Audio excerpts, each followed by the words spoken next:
Hello, my name is Pauline Coney, and welcome to this beautiful live where we're going to talk about communications and mistakes I made. Um, Still working on when it comes to communicating.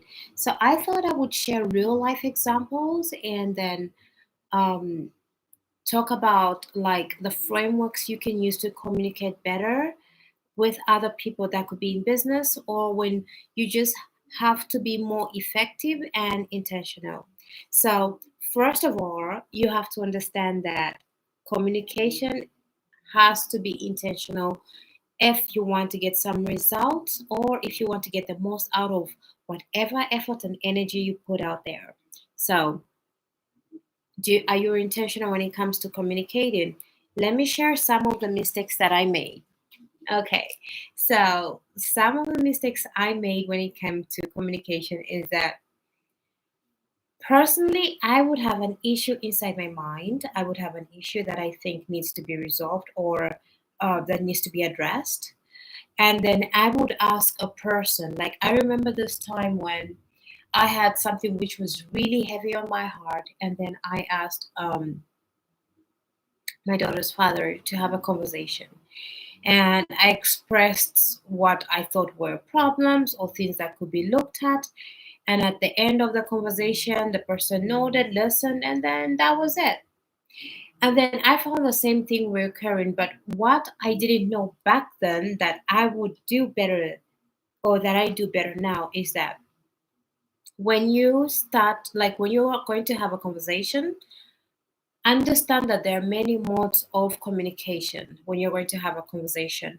Are you looking to communicate to get your point out? Are you looking to communicate to defend an opinion that you have? It's like, I think this is right and this is what's happening. That, just like state yourself. And your goal is just to prove the other person wrong and you're right.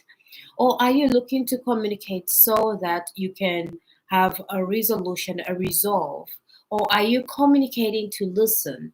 Are you communicating to listen and understand what the other person is trying to communicate? But then after you listen, what's the end goal? Is there an intention with that?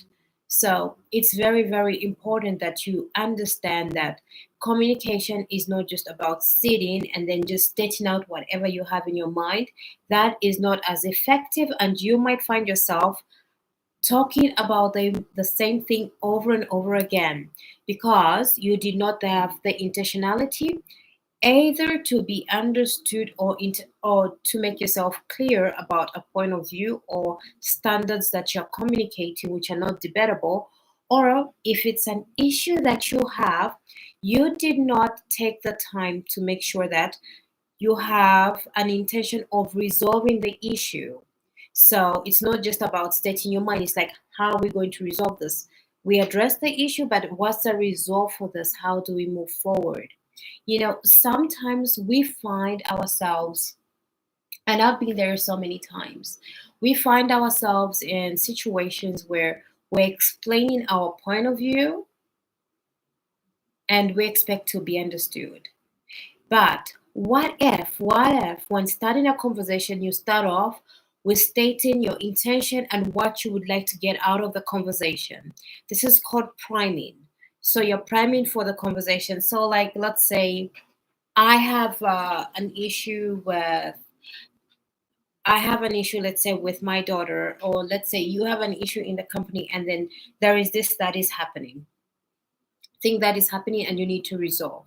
So you would structure it with this framework to say, I would love to speak to you. And when starting the conversation, you put in front goodwill and you say, the reason for having this conversation is I would like to have some resolve.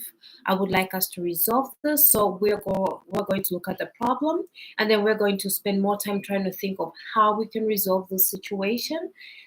That is a framework used. So already the person knows it's not just about the one-sided way of thinking, it's how will this be resolved. Another way you could look at this is, let's say that this is a different framework now. Let's say you feel misunderstood and you're talking to HR. Oh, my daughter is speaking with me, whichever it may be, or me speaking with her. you can frame it in a way that you say, I have been having this issue, but I don't know how to go about it, or maybe I feel that I'm not understood.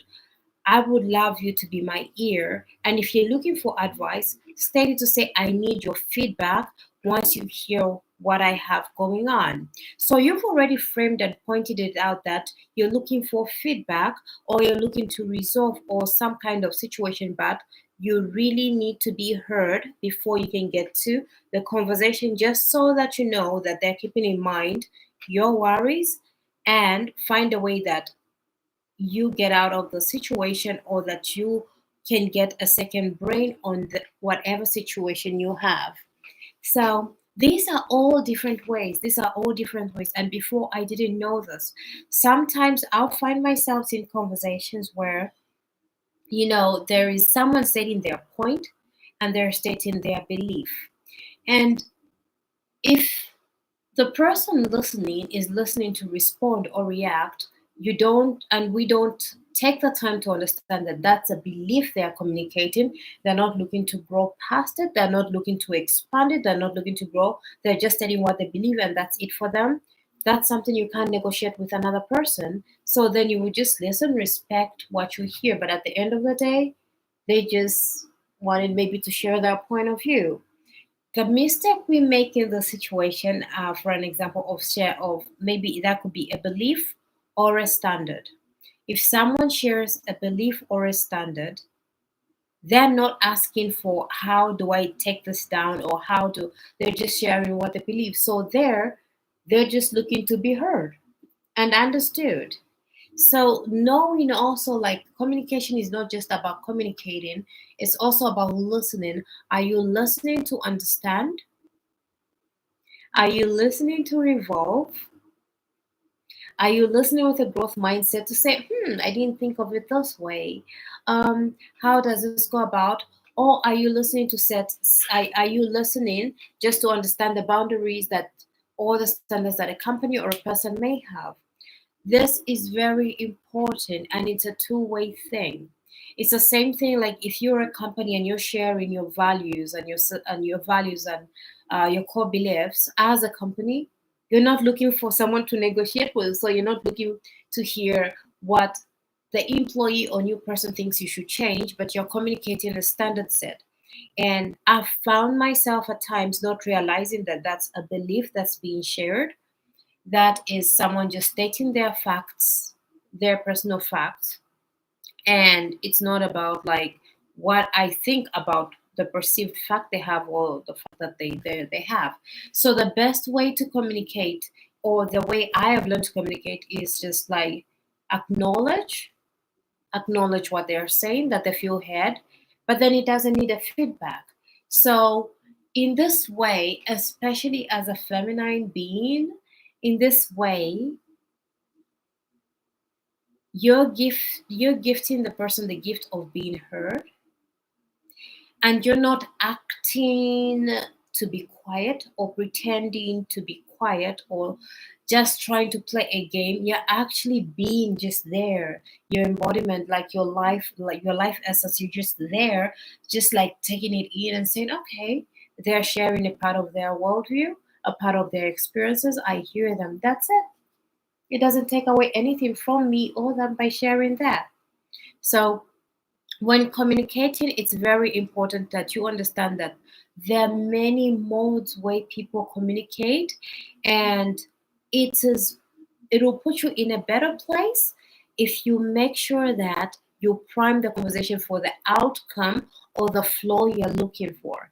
So let me just write this down for you, and let's get to look at the types of communication again. So intention is very important. Intention, intent.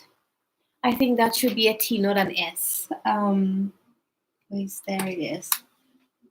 There. Intention is very important.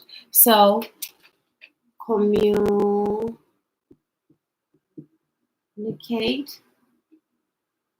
to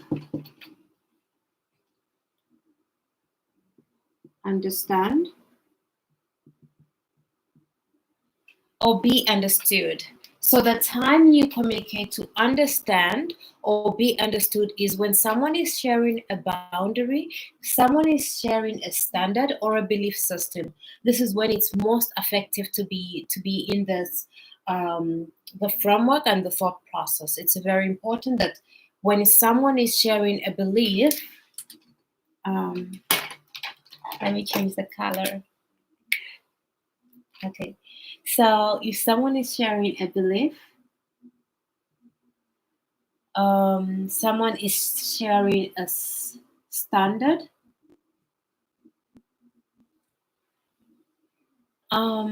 this is not something that you debate.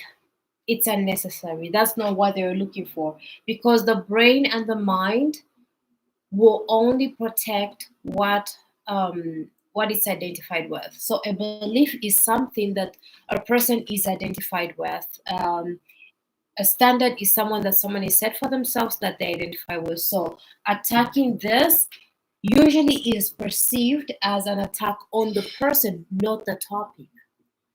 Did you get that?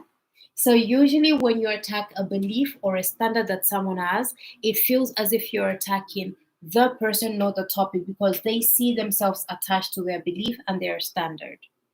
The other way, the other mode of communication could be communicating to resolve. So this is a growth mindset. This requires openness between the two parties or individuals actually having this conversation. It's not a one-way stream. This is about stating what the problem is and possible solutions and working in collaboration to try and figure out the best way to move forward. So there is more openness with working to resolve. With this one, you can implement this. This could be in relationships, in businesses and schools. This one is very important, but it's more important not only that you know it, that you share the outcome you're looking for. This way it opens up people to say, okay, your point of views are valid. We're trying to resolve this. I would love input. So this one is good for such type of communication. This one is more open-minded. It's not about someone just sharing their belief. The other thing that you could really watch out for, this is a great technique. If someone is communicating, look at them. Are they looking to grow? Are they looking to revolve? Or are they looking to win a point? Some people or some places you'll find that the reason they're communicating is just to win a point. They win the battle, but they lose the war and they don't even realize it. Okay, so communicate to get point across and win. So in their mind, it's I win, you lose. If you win, I lose. So when you have someone coming with this point of view, they're not looking to have a conversation to grow, to resolve, or anything. It's just stating what they think, and it's to them it's unquestionable. Such conversations usually are best avoided because they're not that fruitful. It's a dead end. It's a bottomless pit, and you just keep on going round and round and round in circles because one of the parties or few of the parties are not looking for growth. They're looking to defend what they already know or looking to defend their point of view, and it's just not as diplomatic. So communicating to be understood, to resolve, to get your point across.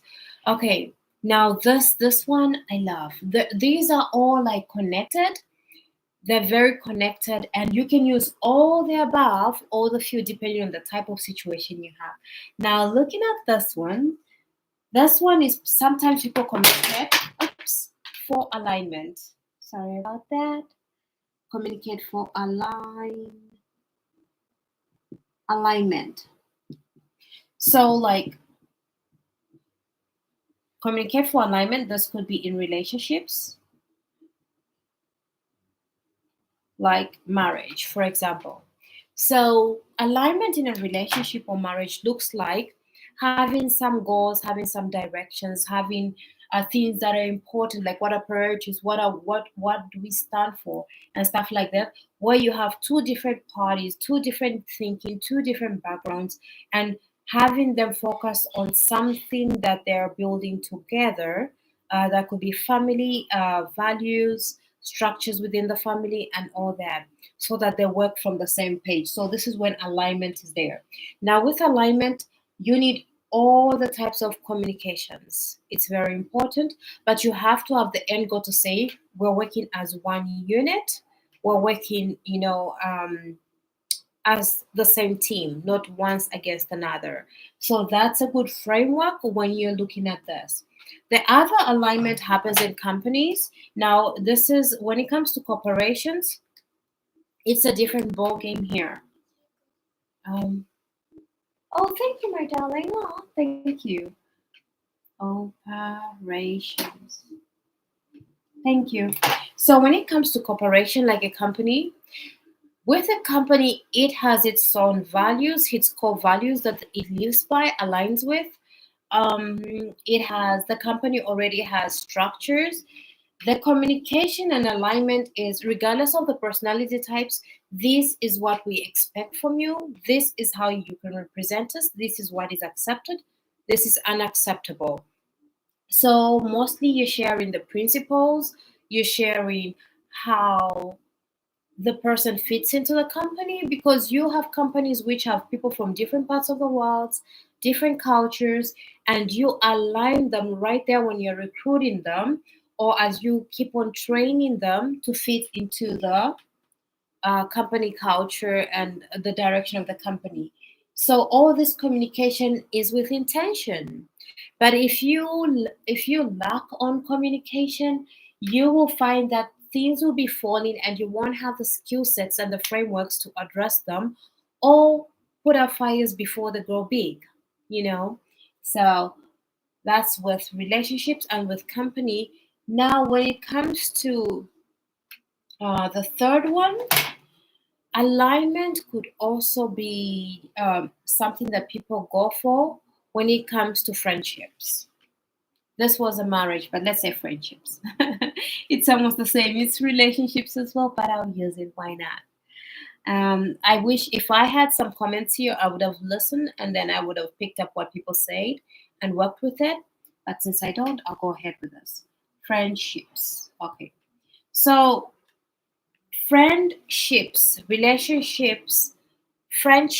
relationships have one of our four, 5 letters, which are exactly the same into this word. Relationships. Friendships. A ship is sailing somewhere. It's going somewhere. It's like a ship on not a boat, but a ship on the ocean, or on at sea. It has direction. So every relationship should have some, usually not should have, it has components to it. Sometimes you get into it unconscious, other times consciously. But if it's conscious, you share what you align with when it comes to relationships. So the type of communications you would have will be on interests, things that glue the relationships together, the friendships and the relationships, and how you address situations when you have them. This is where alignment comes in, so that when things are heated up, that's not the time you bring up situations and trying to resolve. Um, I hope the sound is loud enough. I hope it's loud enough. Yeah. So that's what I wanted to share with communication. It's very important that you understand your intention for the communication, and so that it's more effective. You know, let's just erase that. Before, I didn't have this framework. So usually I'll find myself like when I'm in coaching mode or speaker mode, I always go with a growth mindset of growing, listening to learn, seeing what I don't know, listening to learn, to understand, and then see what blanks I can fill in, or how I can help elevate the other person. Sometimes when I'm in coach mode, the mistake I make on a personal level is I forget that just because I'm evolving internally and I'm always challenging and questioning my belief systems for growth, that's not everybody's comfort zone. Some people, their beliefs are like, that's a cement, that's a wall. And I tend to find myself sometimes in conversations where I'm like, other people feel attacked because their belief and their world, for they see it as part of them. They don't see it as a separate topic. They haven't had that evolution or understanding. Whilst I know I'm not attacking the person, I'm attacking, or I'm tackling the topic. But with this, the best way that I've come to, when I catch myself and when I figure out, like, okay, no, that's a belief, they are looking to win, they're not looking to understand, then I can just let it go. I can let it go. I can push back sometimes, because sometimes you have people with A personalities like me who would defend because they really believe what they hear and they don't know better. And other times they're just like people who growth mindset is not even a thing. So it's like a waste of time and air and breath, and then you just leave it. So always communicate with intention and prime the conversation for the outcome that you want or that you're looking for. Are we communicating to resolve? Are we communicating to understand? Are we doing all of the above? Am I just communicating to win? Like, what are you trying to get? And even when you see yourself, sometimes you can find it with ego that every time you communicate, you just communicate to sound smarter or win. Then it's like, how can I reflect? How can I communicate better? What other channels can I prime myself on the next person so that it brings out the best of me as well? Okay, so those are the few tips I wanted to share about communicating. And this is usually used outside in the social world, even when family, when you have like conversations that you're going to have that maybe might be difficult or challenging, and a little bit of framework goes a long way. Thank you for watching. My name is Pauline Coney. Please like the video, share it with someone who you think might like it. I'm looking to grow my YouTube channel and I really, really need your help. So please go ahead, like, share, and comment. I'm looking forward to sharing more videos, and hopefully we can have more interactive conversation. Thank you and have a great day. Bye.